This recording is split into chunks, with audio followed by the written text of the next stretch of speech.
ರೇಣುಕಾ ಸ್ವಾಮಿಯ ಮರ್ಡರ್ ಕೇಸ್ನಲ್ಲಿ A1 ಆರೋಪಿ ಪವಿತ್ರ ಗೌಡ, A2 ಆರೋಪಿ ಇದೇ ದರ್ಶನ್. ಇವರ ಜೊತೆಗೆ ಇವರ ಸಂಗಣಿಗರು ಕೂಡ ಈಗ ಜೈಲಲ್ಲಿದ್ದಾರೆ. ಕಳೆದ ಆಗಸ್ಟ್ನಲ್ಲಿ ಜಾಮೀನು ಕ್ಲೋಸ್ ಆಗಿತ್ತು. ಜಾಮೀನು ಸಿಕ್ಕಂತಹ ಸಂದರ್ಭದಲ್ಲಿ ಬೆನ್ನೋವು, ಸರ್ಜರಿ ಮಾಡಿಸ್ಕೋಬೇಕು ಅಂತ ಕಾರಣ ಕೊಟ್ಟು ಬೇಲ್ ತಗೊಂಡಿದ್ರು. ಬಟ್ ಅದು ಅಬ್ರಾಡಿಗೆಲ್ಲ ಟ್ರಿಪ್ ಮಾಡಿಕೊಂಡು ಆರಾಮಾಗಿ ಎಂಜಾಯ್ ಮಾಡ್ತಾ ಇದ್ರು. ಆಮೇಲೆ ಜೈಲೊಳಗೆ ಅವರು ಒಂದು ಅನುಸರಿಸ್ತಾ ಇದ್ದಂತಹ ಕ್ಷಣಗಳು, ಎಂಜಾಯ್ ಮಾಡ್ತಾ ಇದ್ದ ಕ್ಷಣಗಳು ಸುಪ್ರೀಂ ಕೋರ್ಟ್ ತನಕ ಹೋಗುತ್ತೆ. ಸುಪ್ರೀಂ ಕೋರ್ಟ್ ಚಾಟಿ ಬೀಸುತ್ತೆ. ಅದಾಗ್ತಾ ಇದ್ದಂತೆ ಕಂಪ್ಲೀಟ್ ಆಗಿ ಕಂಟ್ರೋಲಿಗೆ ತಗೊಳ್ತಾರೆ ದರ್ಶನ್ ಅವರು.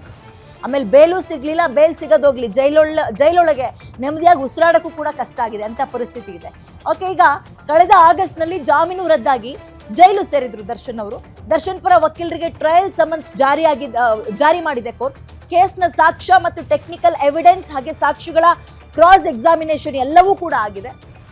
ಮುಂದಕ್ಕೆ ಏನು ಅಂತ ಹೇಳಿದ್ರೆ, ಈ 17ನೇ ತಾರೀಕಿಂದ ಫಾಸ್ಟ್ ಟ್ರ್ಯಾಕ್ ಆರಂಭ ಆಗುತ್ತಲ್ಲ, ಇದಾಗ್ತಾ ಇದ್ದಂತೆ ಯಾವತ್ತು ಬೇಕಾದ್ರೂ ಕೂಡ ಜಡ್ಜ್ಮೆಂಟ್ ಹೊರಗೆ ಬರ್ಬೋದು. ಜಡ್ಜ್ಮೆಂಟ್ ಹೆಂಗಿರುತ್ತೆ, ಎಲ್ಲ ರೀತಿಯ ಸಾಕ್ಷಿಗಳನ್ನು ಕಲೆ ಹಾಕಿದ್ದಾರೆ. ಒಂದು ಪ್ರತ್ಯಕ್ಷ ಸಾಕ್ಷಿ ಅನ್ನೋದು, ಟೆಕ್ನಿಕಲ್ ಎವಿಡೆನ್ಸ್ ಆಗಿರ್ಬೋದು, ಮತ್ತೊಂದು ಕಡೆ ಈ ಒಟ್ಟು 3 ರೀತಿಯ ಸಾಕ್ಷಿಗಳನ್ನ ಕಲೆ ಹಾಕಿದ್ದಾರೆ ಅನ್ನೋ ಮಾಹಿತಿ ಇದೆ. ಇವುಗಳ ಜೊತೆಗೆ ಇವರ ಪಾತ್ರ ಏನು, ಹೆಂಗಿತ್ತು ಅವತ್ತಿನ ದಿನಗಳು, ಅಂಡ್ ತನಿಖೆಯಲ್ಲಿ ಇವ್ರು ಹೆಂಗೆ ಸಹಕಾರ ಕೊಡ್ತಾರೆ ಇನ್ನು ಮುಂದಿನ ದಿನಗಳಲ್ಲಿ, ಇವೆಲ್ಲವೂ ಕೂಡ ಬಹಳ ಕುತೂಹಲ ಮೂಡಿಸ್ತಾ ಇದೆ. ಕೇಸ್ ಫಾಸ್ಟ್ ಟ್ರಯಲ್ ನಡೆಯೋವರೆಗೂ ಕೂಡ ದರ್ಶನ್ ಅವರಿಗೆ ಉಸಿರುಗಟ್ಟಿದಂತಹ ವಾತಾವರಣ, ರಿಲೀಫ್ ಅನ್ನೋದಿಲ್ಲ. ಗ್ರಹಚಾರ ಕೆಟ್ಟರೆ ಹಿಂಗ್ ಕೆಡುತ್ತಾ, ಪ್ರಜ್ವಲ್ ರೇವಣ್ಣವರ ವಿಚಾರದಲ್ಲಿ ಗಮನಿಸಿದ್ವಿ. ಈಗ ದರ್ಶನ್ ಅವ್ರಿಗೂ ಕೂಡ ಅಂಥದ್ದೇ ಪರಿಸ್ಥಿತಿ ಬರುತ್ತಾ ಅನ್ನುವ ಅನುಮಾನ ಇದೆ. ಯಾರು ಅಂದ್ಕೊಂಡಿರ್ಲಿಲ್ಲ ಈ ಪ್ರಕರಣ ಇಷ್ಟೊಂದು ಟೈಟ್ ಆಗುತ್ತೆ ಇವರ ಪಾಲಿಗೆ ಅಂತ, ಉಸಿರುಗಟ್ಟಿಸುತ್ತೆ ಇವರ ಪಾಲಿಗೆ ಅಂತ.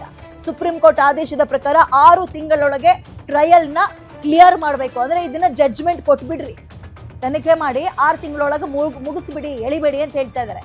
ಅದಕ್ಕೆ ಈಗ ಅವರು ಫಾಸ್ಟ್ ಟ್ರ್ಯಾಕ್ ಮೊರೆ ಹೋಗಿದ್ದಾರೆ. ಕೆಳ ಹಂತದ ಕೋರ್ಟ್ಗಳಿಗೆ ಸೂಚನೆಯನ್ನ ಕೊಟ್ಟು ಬೇಲ್ ರಿಜೆಕ್ಟ್ ಮಾಡಿತ್ತು. ಇವರು ಮತ್ತು ಬೇಲ್ ಹಾಕ್ಲಿಕ್ಕೆ ಬಹಳ ಪ್ರಯತ್ನ ಪಟ್ಟರು. ಎಕ್ಸಾಂಪಲ್ ಪವಿತ್ರ ಗೌಡ ಅವ್ರು ಕೊಟ್ಟಂತಹ ರೀಸನ್, ನಾನು ಸಿಂಗಲ್ ಪೇರೆಂಟ್, ನನ್ನ ಮಗಳಿಗೆ ಎಕ್ಸಾಮ್ಸ್ ಎಲ್ಲ ಇರುತ್ತೆ, ದಯವಿಟ್ಟು ಇದನ್ನ ಪರಿಗಣನೆಗೆ ತಗೊಂಡು ನನಗೆ ಬೇಲ್ ಕೊಡಿ ಅಂದ್ರು. ಯಾರೇ ಅನ್ಲಿಲ್ಲ ಕೋರ್ಟು. ಅದಾಗ್ತಾ ಇದ್ದಂತೆ ದರ್ಶನ್ ಅವರು ಮತ್ತೆ ಅವರ ಕಾಯಿಲೆಯ ಕಾರಣವನ್ನ ಮುಂದಿಡಕ್ ಹೋದ್ರು. ಅದಕ್ಕೂ ಕೂಡ ಒಪ್ಕೊಳ್ಳಿಲ್ಲ. ಲಿಟ್ರಲಿ ನೀವು ನಂಬ್ತಿರೋ ಇಲ್ವೋ, ಒಂದು ಕನ್ನಡಿ ತಲೆ ಬಾಚಣಿಗೆಗೂ ಕೂಡ ಅವರು ಬೇಡ್ಕೊಳ್ಳುವಂತಹ ಪರಿಸ್ಥಿತಿ ಬಂದ್ಬಿಡ್ತು.